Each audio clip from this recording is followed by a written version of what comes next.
ഒരു സ്വകാര്യം പറയാം. എൻ്റെ വാട്സപ്പിൽ ആർക്കൈവ്സിൽ ഞാൻ 6 പേരിട്ടിട്ടുണ്ട്. ഈ 6 പേരും നിരന്തരം മെസ്സേജ് അടക്കുന്ന ആൾക്കാരാണ്. ആ മെസ്സേജിലൊക്കെ കടുത്ത പ്രണയമാണ്. അതുകൊണ്ടാണ് അവർ ആർക്കൈവ്സിലുള്ളത്.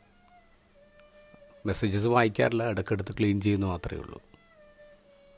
ഞാനിങ്ങനെ ചിന്തിക്കായിരുന്നു, ഈശോയ്ക്ക് എത്രമാത്രം പ്രലോഭനങ്ങളാണ് ഉണ്ടായിരുന്നത്.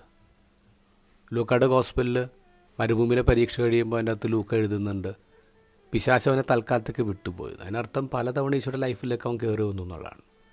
ഇത് ഗോസ്പൽ അത്തരത്തിലൊന്നാണ്. ഈശോയുടെ ഒരു ബ്യൂട്ടിഫുൾ ഡേ ആണ് നമ്മൾ കാണുന്നത്. എത്രയോ രോഗികളാണ് ഈശോയുടെ അടുത്ത് കൊണ്ടുവരുന്നതും ഈശോ അവരെ സുഖപ്പെടുത്തുന്നതും. എന്നിട്ട് ഇച്ചിരി ഗ്യാപ്പ് കിട്ടിയപ്പോൾ പ്രാർത്ഥിക്കാനാണ് പോയത് വിജന സ്ഥലത്തേക്ക്. പക്ഷേ ആൾക്കാർ അവൻ്റെ പുറകെ പോയിട്ട് അവനെ പിടിച്ചു നിർത്താണ്. നീ ഇവിടെ വിട്ട് പോവരുന്ന് നിർബന്ധിക്കുകയാണ്.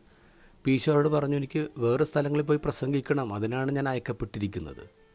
ഈശോയുടെ സെൻസ് ഓഫ് മിഷനാണ് നമ്മളിവിടെ കാണുന്നത്.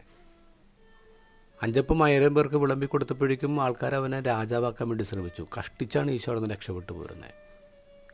രൂപാന്തരീകരണ സമയത്ത് പത്രോസ് ഈശോനെ ഒരു കൂടാരത്തിൽ ഒതുക്കാൻ ശ്രമിച്ചു. പക്ഷേ ഈശോ അവിടെ നിന്ന് രക്ഷപ്പെട്ടു പോരുന്നുണ്ട്. ഉയർത്തെഴുന്നിട്ട് ഈശോയെ മഗ്ദലേന പറയും ഇങ്ങനെ കെട്ടിപ്പിടിച്ച് കരയുന്നുണ്ട്. അപ്പോൾ ഈശോ പറയുന്നുണ്ട്, do not cling to me, എനിക്ക് എൻ്റെ അപ്പൻ്റെ അടുത്തോട്ട് പോകണം.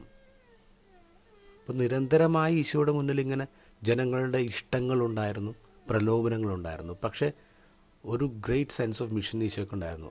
അപ്പൻ്റെ ഇഷ്ടം, എന്നെ അയച്ചത് എന്തിനാണെന്നുള്ളത്. ശരിക്കും ഞങ്ങൾ വൈദികർക്ക് വേണ്ടി പ്രാർത്ഥിക്കണം.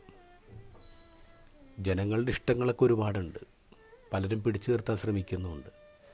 പക്ഷെ അവിടെ ഞങ്ങളുടെ സെൻസ് ഓഫ് മിഷൻ, ഞങ്ങളുടെ കോള്, അത് കൃത്യമായിട്ട് കേൾക്കാനും ജീവിക്കാനും നിങ്ങൾ ഞങ്ങൾക്ക് വേണ്ടി പ്രാർത്ഥിക്കണം.